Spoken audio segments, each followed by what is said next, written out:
mentioned before, first time in about 6 years that Alan Moffat has graced the circuit. Usually gives Calder a wide berth for whatever reasons you can ride into. And today he's going to have a race on his hands, certainly up front in the opening stages of the race. Well, what an important race this is today for Alan Grice.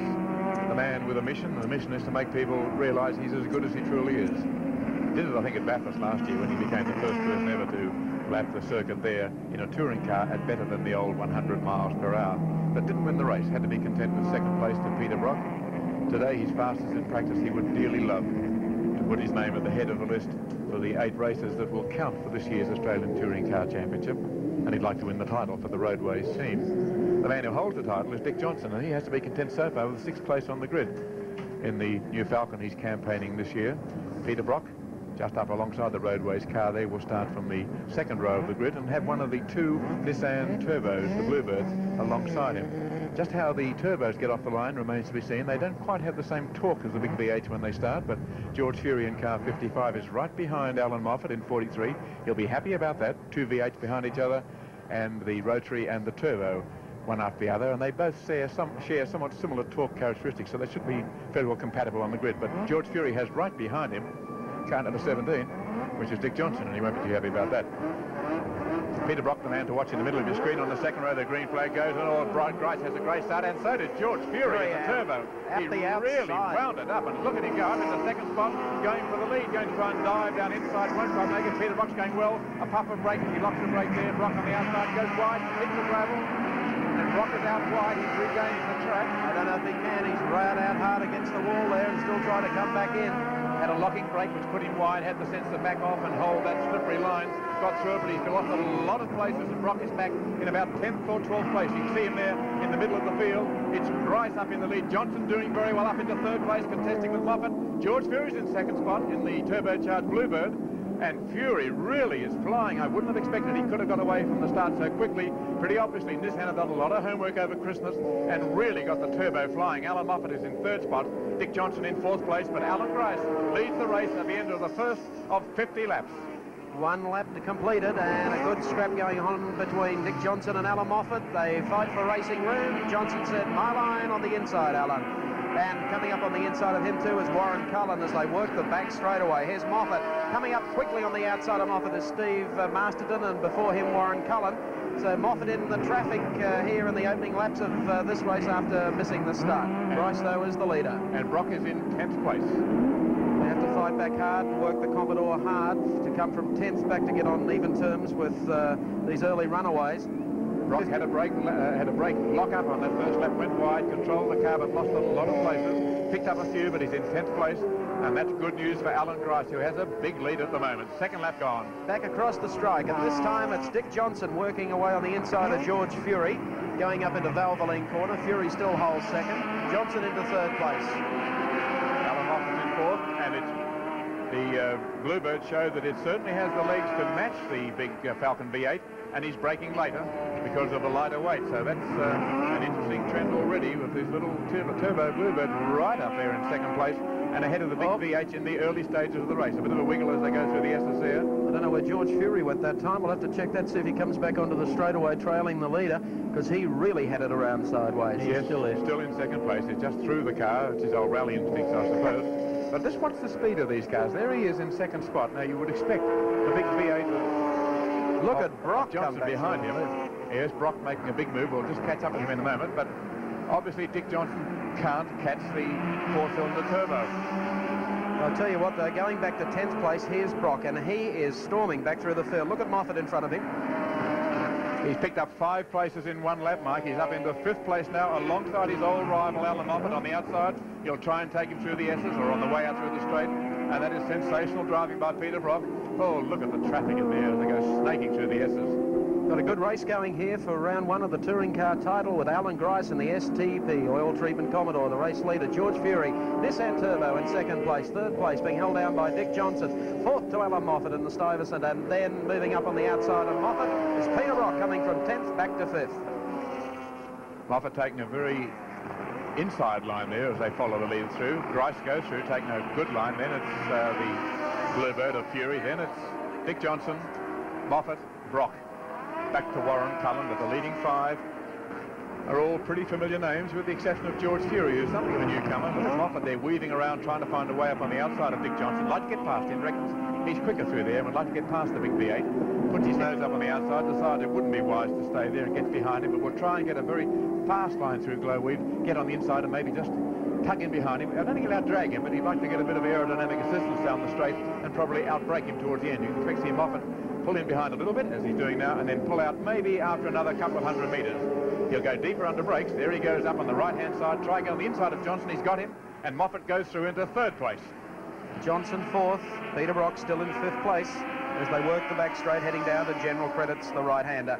Brock a little out in the marbles there, but now he zeroes in on the tail of Dick Johnson.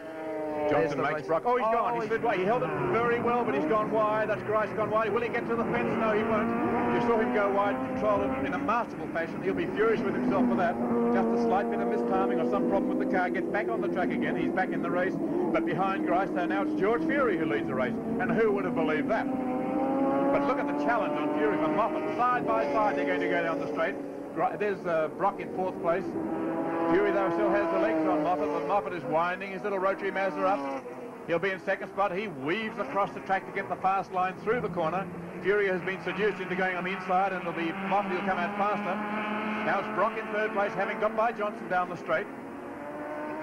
So it's Fury, Moffat, Brock and Johnson. They come down the back straight now. Moffat to the outside, Brock getting very, very close indeed to Moffat's car. Steve Harrington in the other STP car. Yes, and he's been passed here by some of the slower cars, or he regains momentum again and gets underway. We'll concentrate on the race lead dice. It's a boomer up front with George Fury, and here they come again, and look at Brock. He's right up now close to the back of Alan Moffat's Mazda. George Fury working to the outside on one of these slower cars as they go to Valvoline corner again at the end of the front straight. So it's George Fury who leads the first round of the 1983 Australian Touring Car Championship. The cattle farmer from down Albury way drives a school bus when it's his turn. Was Australian Rally Champion, decided to go racing, and look who he's leading. He's leading Alan Moffat, he's leading Peter Brock, he's leading Dick Johnson. And Moffat is doing everything except going through the boot. Fairs, please. Coming out of 3DB now into low weave, and again George Fury putting on a great fight here. He's got a ton of pressure on his shoulders with Alan Moffat using all of the racetrack. Moffat trying to keep the engine wound up tight as he comes down the front straightaway and will pull to the inside, or maybe almost at the critical moment on the entry to Valvoline. Here he goes now on the inside, and Brock just sitting back a couple of metres off them. Grice going into the pits with smoke pouring out of the tail of the car. Once again, the little Nissan Turbo with all that grunt as it gets onto the back straightaway. Alan Moffat is all over it like a towel at this stage as they go down the back straight. I don't think Moffat will force Fury into an error. He's a very cool customer. He knows which part of the road is his, and he's forcing Moffat to take the hard lines, and that's quite legitimate. That's Grice up in the top right corner in the pits, as you can see, bonnet up, mechanics working furiously. Whatever it was, they think they've got it fixed pretty quick. The car is actually pouring oil out the exhaust pipe. I don't think they've got it fixed. I think they might be going to throw their hand in the air in a minute. A couple of cans of STP.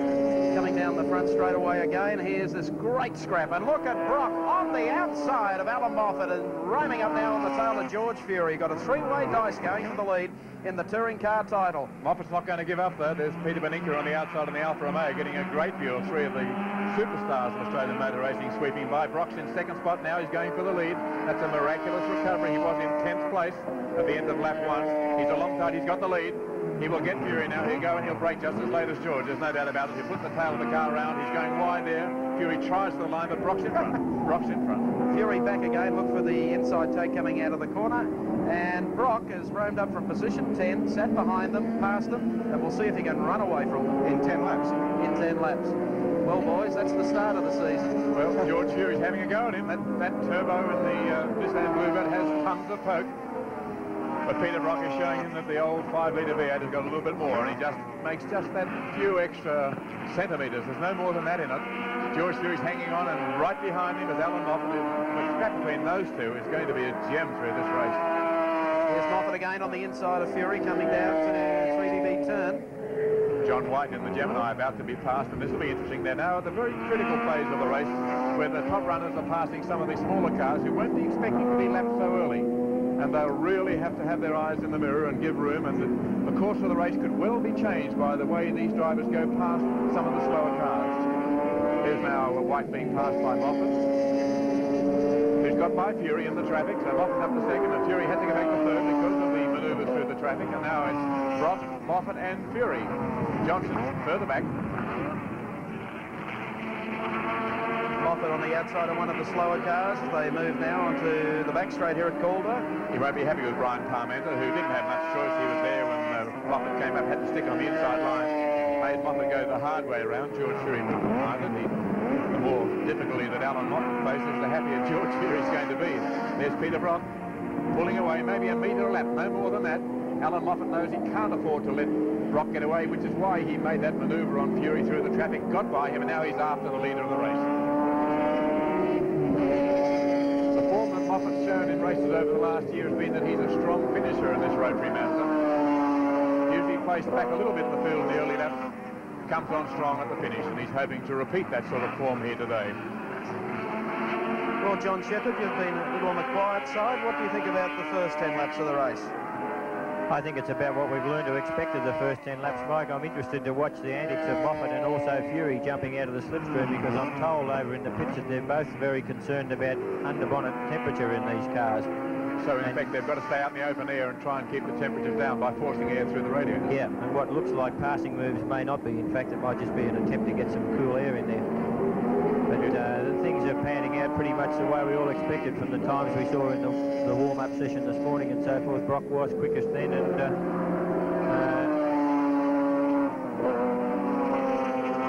well, there they go, down into Valvoline corner. Race order, still Peter Brock leading in the Marlborough Holden dealer team Commodore. Second place held down by Alan Moffat, and third place held by George Fury in this remarkable Nissan Turbo.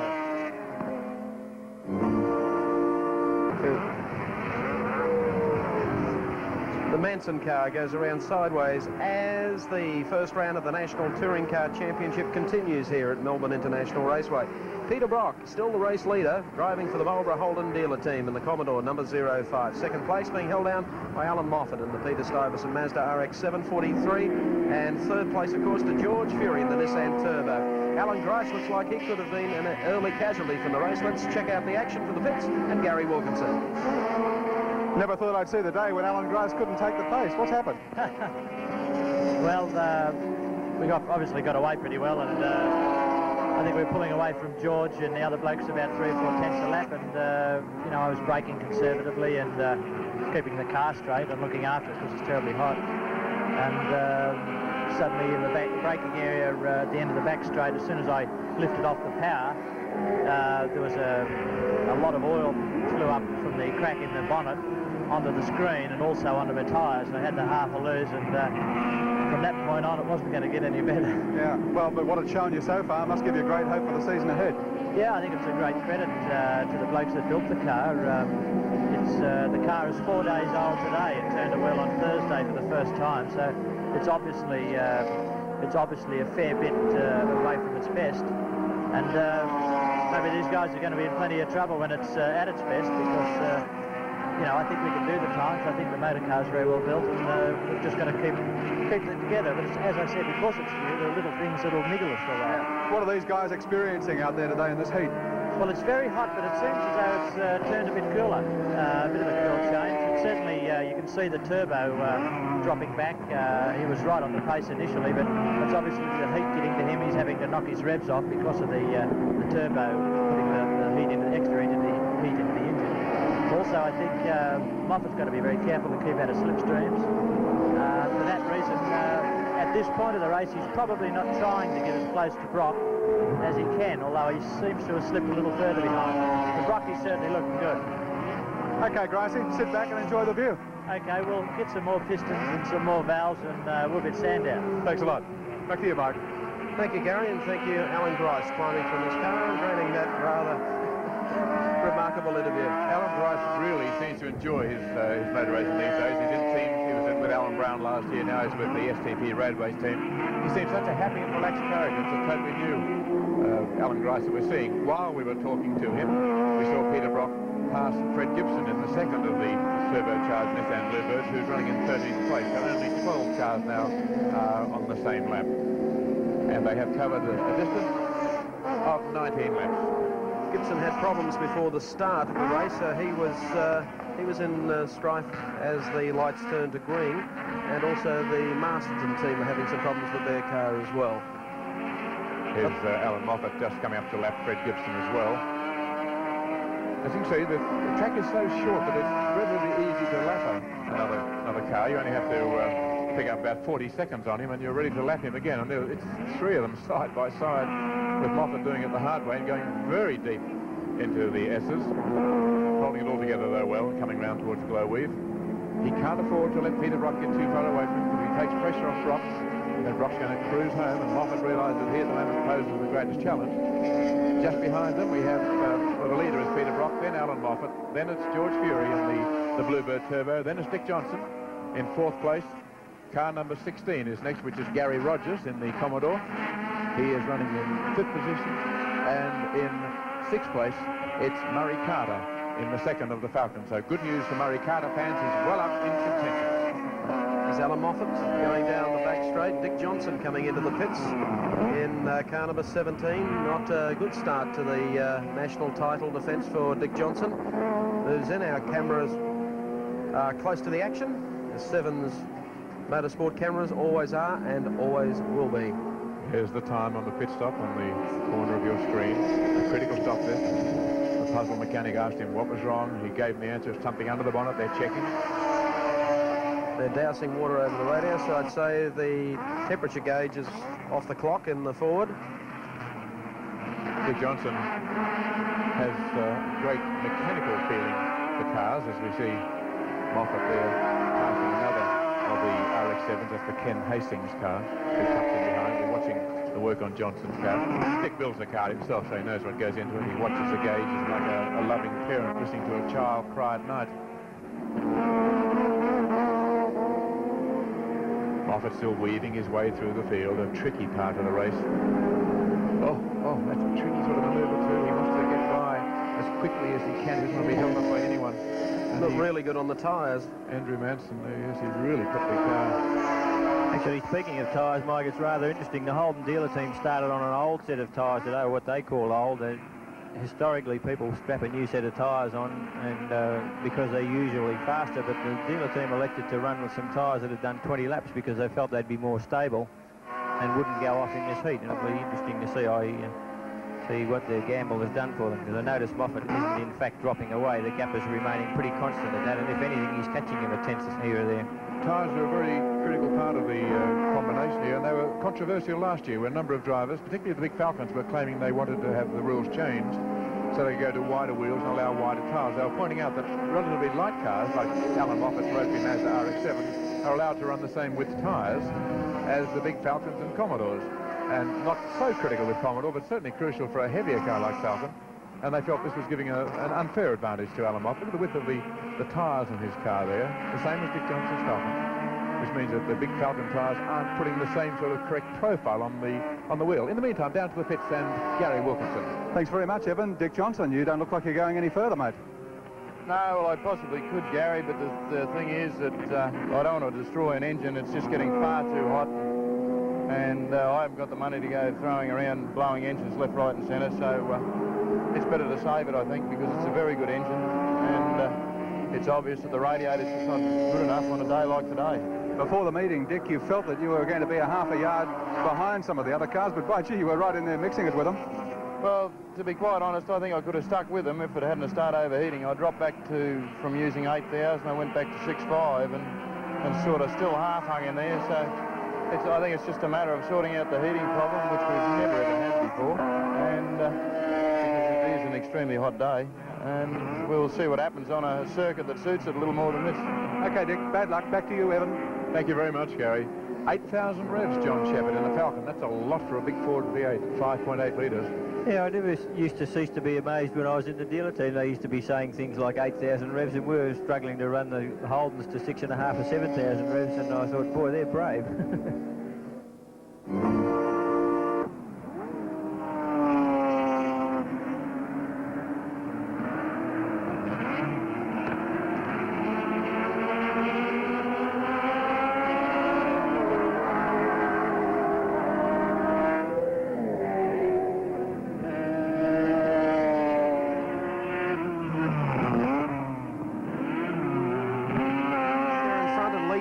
Marlborough Holden dealer team. Peter Brock, 0.5, 2.5 seconds. The gap over Alan Moffat in the Stuyvesant Mazda, number 43. George Fury in the Nissan Turbo, 2.5 back. Murray Carter, to see him up and running in the top 6. He's running 5th at the moment in the Ford. Sixth place being held down by Gary Rogers, 5th place rather, by Gary Rogers in the Recar entry, and Warren Cullen and another Commodore in 6th place. So the Commodores at this stage looking pretty good. And a whole mixture of engines there amongst those leading cars. You've got the leader, Peter Brock, with a 5-litre V8. In second place, Alan Moffat with the peripheral ported rotary engine. I don't quite know how you fairly rate the capacity of it. Under racing regulations, though, they say, well, let's call it an above 3-litre car. It's only a tiny motor, but it's built with such a total difference of mechanical features that you can't really compare the capacity to a conventional reciprocating motor. So you've got a V8, a rotary, and this car, the turbocharged Bluebird, engine capacity of 1.8 litres, but turbocharged, which means that the incoming air and fuel mixture is forced in by a turbocharger or a pump that is driven by the exhaust gases. That's why it gets so hot. They have a device there, a turbocharger, which spins at somewhere around 100,000 revs per minute, I suppose, with the force of the exhaust gases flowing over one fan, and it spins another fan which thrusts air and fuel mixture into the engine. So it's a force-fed motor, only 1 litres in engine capacity. But boy, oh boy, does it go. And if you've been following motor racing generally, you'll know that the Formula 1 cars that really are the more powerful ones these days are the 1.5-litre turbos, like the Renaults and the Ferraris and the BMW Brabhams, that really have the power. So turbocharging in racing seems to be the way of the future. Whether it'll apply in touring cars is still a point that many people will debate. It's a lot simpler to build a big, strong V8 than to build a turbocharged 1.8-litre car, but as many of the world's manufacturers are going towards turbocharging, we can expect to see more turbos in the future. The people who pioneered it, though, whoops, Like Vincent Brown, I think, going off at the top end. Yes, the pioneers, though, as Clive does a interesting sort of manoeuvre. The Nissan team and George Fury, the leading driver, just slips through. There's a whole screen of smoke there from someone who just preceded him. Could be exit time for Peter Brock. That's the smoke, Peter Brock. We saw smoke there. Peter Brock has stopped. A wave of the hand to say, that's it, fellas, I've had it. So Brock is out, the leader is gone, at least Moffat in front from Fury. A service car comes over. Something happened. Same problem as occurred with Dick Johnson, we wonder. He's going to the bonnet. If we have the officials, oh, that's better. If you've got another camera, don't bother moving trucks. He just lifts the plate that guides air to the carburetor to see what's happened. It's certainly a motor problem. I wonder if it was involved with this car, whether something happened, but I think not. I think it's just something that's occurred mechanically to the car. Whatever it is, Peter Brock certainly is out of contention. He's closing the motor. I don't think he's going to go back in the seat and drive it. He hasn't bothered to reclip it. He's taking the long walk towards Gary Wilkinson. Exit Peter Brock after looking strong and in no danger whatsoever. In the meantime, Alan Moffat trying to shake off Stephen Harrington.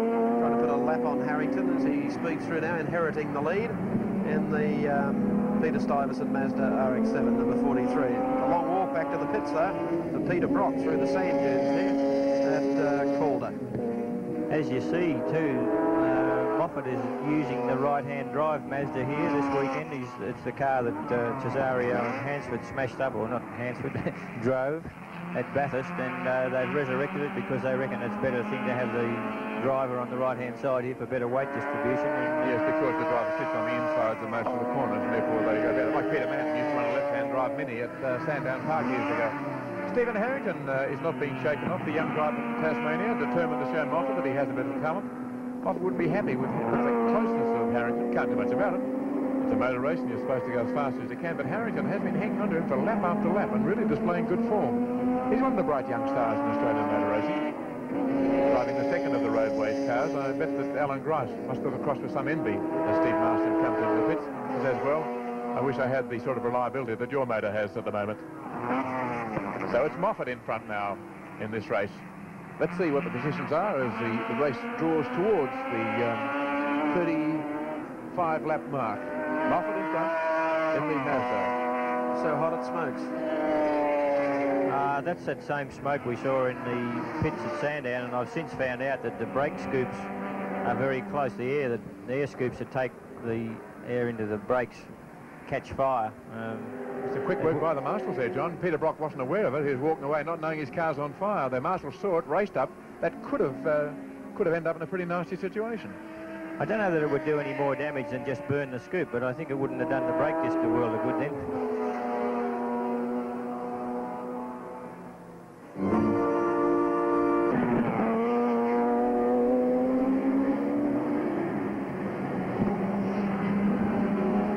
Back here at Calder, and the first round of the Australian Touring Car Championship continues.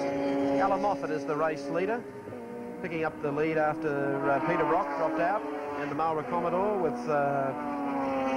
problems down there. And let's go trackside now to Gary Wilkinson. Thank you very much, Mike Raymond. Yes, he's not the only one with problems. Steve Masterton, it looks pretty extensive. Steve, what's the problem? This is the hottest race I've ever driven in. It's about 50 degrees in the cab here, and it just appears as though the electrical system's chucked it in. Well, you've got plenty of horsepower, but it's not much good if it won't go.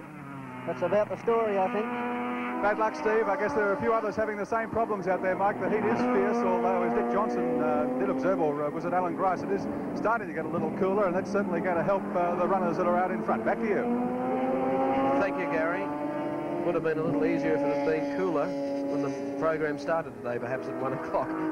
Well, the experience of Alan Moffat really counting now and nursing his car around. I'm not suggesting anything wrong with it, but he knows how to look after a car. The lightweight of the Mazda would be a great help. It's a very reliable car. He extols its virtues constantly, and it seems to be an ideal sort of combination for today's race. George Fury behind doing a great job. Only 6.9 seconds behind him in the turbocharged Bluebird. A very hot car because of the very nature of its engine. So George, who is no stranger to nursing cars, is doing a great job as well of keeping it going. And look at Murray Carter, the old veteran from Victoria, way up there in third place. He's 26 seconds behind the leader, but that's a great place, and carrying the Ford flag proudly, as he has done on so many occasions. Gary Rogers behind him, the leading Commodore driver, and then a host of others fairly close behind. I noticed Steve Harrington's pulled away from the back of Moffat. I would imagine there would have been a fair few hand wavings going on from Moffat, which I think is all fair stuff, and it's he's not harassing him anymore, and that's the way it ought to be. Well, they've resolved that. One of the turn missos comes up, of course, number 55, that's running strongly in this. George Fury. Yes, he'll be looking at lapping Harrington himself fairly soon, and he might have an entertaining time trying to get by. And George give it just another armful of correction. Yes, well, George is a rally driver by training, an excellent one too, absolutely top level in terms of international standards. Drove for the Nissan team in Australian and some overseas events. A most experienced driver. I'd love to see a race which has suddenly snowed to see how some of these rally drivers would go. I think it'd be sensational on the ice. Well, here he is moving up on one of the Capris to put a lap on him. Reminds me of the first time Colin Bond tried Formula 5000 cars. It rained at Warwick Farm and he was 17 seconds faster than anyone else in practice. In the meantime, down in the pits, it's Gary Wilkinson. Thank you, Evan. Well, for somebody who's not supposed to be interviewing car race drivers, I'm doing a lot of that today, working overtime, Brocky. Yes, I've got no complaints about interviewing racing car drivers. Don't worry about that. Hey, listen, what happened? I think the gearbox must have split because it was still moving and the engine was still sort of running. Everything was running very hot, of course, having to extend the car to get by earlier on, then keep the pressure on because it seemed as if Moffat and I were doing fairly even sort of times.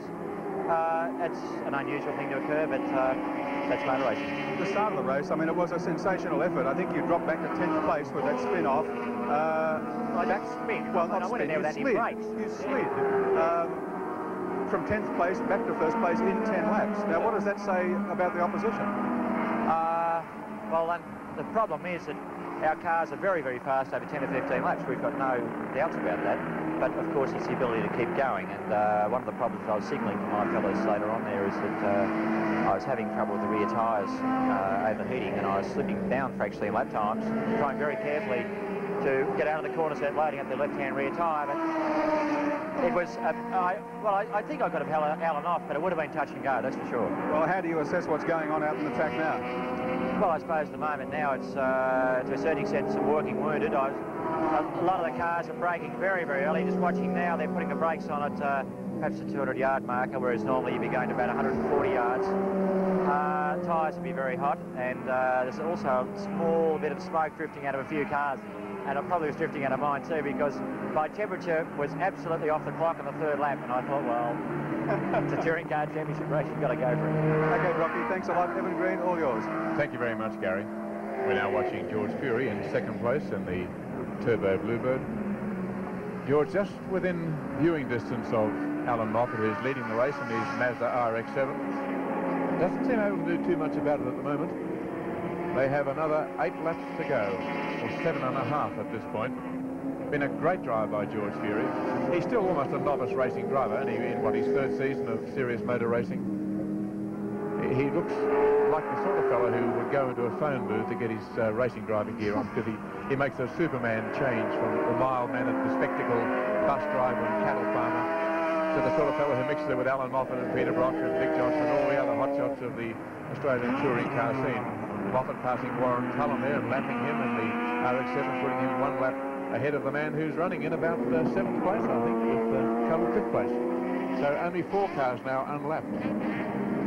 The leaders are Moffat in the RX-7, the man we're watching, George Fury in the Bluebird, Murray Carter in the Falcon, in car number 18, we must see him in just a moment, and Gary Rogers in 16, Warren Cullen in 22, 2 Commodores there in 4th and 5th place, and Stephen Harrington, who was engaging in that entertaining duel with Alan Moffat some time ago in another Commodore, is in 6th place. So 3 Commodores for the top 6, but they're in the wrong places. They're 4th, 5th and 6th. There's Murray Carter. What can you say about this man? He raced in the first ever Armstrong 500 at Phillip Island, which preceded the James Hardy 1000, and that's 23 years ago. And he wasn't a young fellow then. And I think he used the helmet, and he still is. He just loves his motor racing. He's remained loyal to his mark like few drivers do. He's always been a Ford man, stayed with them through thick and thin. When sponsorship was lean, when his fortunes weren't high, he stuck with them. He loves his motor racing. He loves Fords, and the people love to see him. He's done a 5 laps to go. Done a great job here today, Murray Carter, and being able to judge the pace. Hasn't extended the car, and he's still there at the finish, which is a lot more than a few others are. Beautifully painted too. It's a very well presented car that he's brought on the court today. That really is a great looking machine that Murray Carter is driving in 3rd place. He has 5 laps to go. The leader's now about 4.5. Murray Carter, we're watching in the John Sands entry, still holding down 3rd place, as Evan mentioned. Fury in 2nd, and the race leader, of course, Alan Moffat in the Stuyvesant Mazda. Well, we're up into the nervous last few laps now, and the people in the Mazda pits, the Peter Stuyvesant pits for Alan Moffat, must be getting very twitchy. The same as the Nissan team. I'm sure that Howard Mars and his crew, with 4 laps to go, will be quite content with the 2nd place. They've proved their point, and they're just hoping that everything lasts well, that George will keep it going. Exactly the same as the people in Alan Moffat's pit will be feeling. It's been a great race, up among the leaders from the start. He was picked off by Brock on his progress through the field, but then a few of them started to fall out. First, Alan Grice, when he had either a piston or a valve to go, something put his car out, and then Peter Brock went comfortably in the lead with what appears to be a gearbox problem. When the gearbox split, he retired, and now here he is in the lead. Alan Moffat, determined to take his first Australian Touring Car Championship for Mazda. And you can't start in a better way than to win the first race. The series goes right through till July. There are 8 races in all. And Alan Moffat leading. 5 laps to go there as you clear that score, but in actual fact only 3 on the road now. He has covered 47th. That's how he was after 45 laps. The positions haven't changed. It's still Mazda, Nissan, Ford, Commodore. Just watching Evan Moffat's car, normally he has a piece of convoluted hose sticking out the window to blow air in his face, and I thought, oh, he hasn't done that anymore, but you'll notice he's got a Perspex quarter piece in the window, and he's got a little duct on the top of that which is blowing air at him, which is probably a lot more efficient as far as blowing air in his face, and also less aerodynamically rotten. How's that for a technical term? Oh, very technical, not bad. We'll get you to write that down and explain it to us later on. He may have had some sort of wind tunnel assistance, I don't know. I'm sure Alan would like to get to the wind tunnel. 2 laps to go. 2 laps to go for Alan Moffat to win the first round of the Australian Touring Car Championship. It's been a great drive. He hasn't done anything wrong at all. He's dodged heavy traffic. He's been very fast. He hasn't wasted a fraction of a second in getting by cars in his pursuit of the early leaders. And when they fell out, he found himself in the lead, opened up a gap between himself and George Fury, who went so well in those opening laps. And here he is now with less than a lap and a half to go. Got some heavy traffic to pass. Gary Rogers in front of him. Gary running up in 4th place, so he'll have suffered the indignity of being lap just before the finish of this race. Rogers falls out now. trying to make sure that he's not going to get caught, but Moffat's got the inside line. They come across the strike, 1 lap remaining. Rogers decides he's going to sprint away and not get a lap put on him by Alan Moffat if he can possibly do it. Coming up into Valvoline corner, but he gives him, no, he doesn't, he doesn't.